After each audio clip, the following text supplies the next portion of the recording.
For Practicum 2, I was placed in Gilbert Intermediate School in a 4th grade English Language Arts classroom.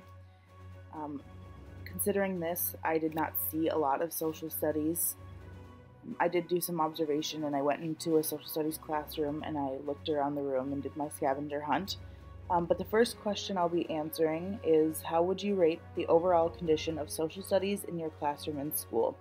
From what I did see, the one time I was in observing the social studies classroom, I would rate it a 3 or a 4 out of 5, because the students do go every single day to social studies, but the classroom is half social studies and half science. And it was about half and half when I observed, but I'm not sure if that's how it is every day. The teacher was covering behavioral sciences. When I was in there, they talked about psychology, which was really interesting to me because I don't remember ever learning about any of that when I was in elementary school. So I really liked that aspect. But yeah, so I when I was looking at the classroom, I didn't notice there were a lot of posters, or I mean, it was a very bare classroom. There was the bare minimum of social studies, materials in the classroom. There were globes and a few maps, but there really wasn't anything spectacular. There wasn't really anything science related either posted on the walls. It was mostly sports related posters because he was a coach. So this was interesting to me because there wasn't this material. There were some books that covered, different types of, cultures, kind of, but they were mostly, just free reading books for whenever they finished their materials. The second question that needs answered would be, if you were to be hired at this school, list and explain specific steps that you would take in order to contribute to social studies teaching and learning for your students, or for the school as a whole. Considering the classroom I looked at didn't have very many posters or clear timelines, there really was not anything on the walls in the social studies classroom, so I think that would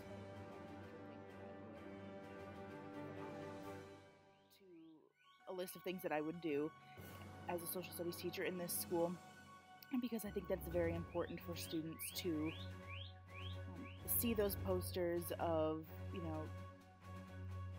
past presidents or anything that they may be covering, the 3 branches of government, anything to do with behavioral sciences, any of the 5 pillars of civics,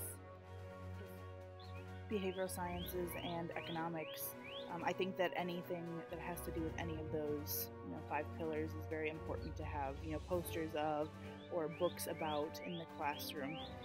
Another thing that I would do if I were hired at this school is I would involve student government of some sort, student council or anything along those lines. I'm not sure what this school has for all of that. I was not able to sit and talk with the teacher about that a whole lot, but I think that having anything to do with social studies that's active is very important, because then the students get to see that firsthand.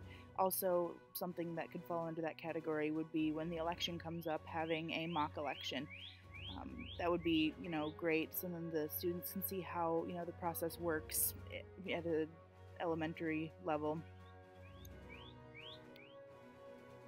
The third question to be answered is, what kind of citizen do you think is being promoted through these resources, or lack thereof? With there not being very many resources, such as posters hanging on the wall, timelines, books about any of the 5 pillars, I think that the students will be more apt to be a personally responsible citizen. I think this because, they're just going to do the bare minimum. They're going to pay their taxes. They're going to, do good things like donating blood and things like that, but they're not going to go above and beyond the participatory citizen, instead of donating blood or food to the food shelf, they would help organize a food drive or a blood drive. And if we were to take more resources and add them into the classroom, posters, all that, or if we were to do something like a mock election for the students, they would be more apt to become a justice-oriented citizen, because they would be, wanting to find out why and help explain to others why something works.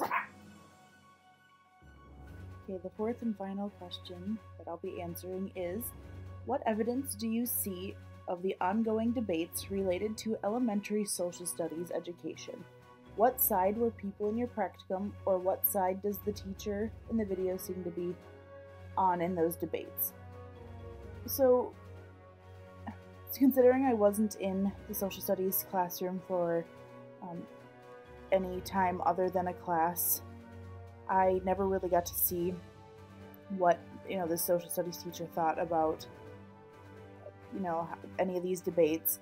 But referring back to one of the first articles that we read in class, one of the debates would be whether to combine subjects, teach history, or I guess social studies in general, and reading, or integrating them into the subjects, or to not.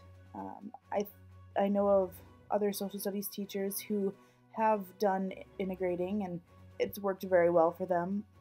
And there's others who, like that article that we read, I don't remember the name of it, they said do not integrate, you want specific time for social studies. And I personally, with the different types of assessments, with project-based learning or standardized tests, I prefer project-based learning. I think it might be a little easier to have, standardized tests for the teacher. It just, boom, boom, boom, knocks it down right off the list.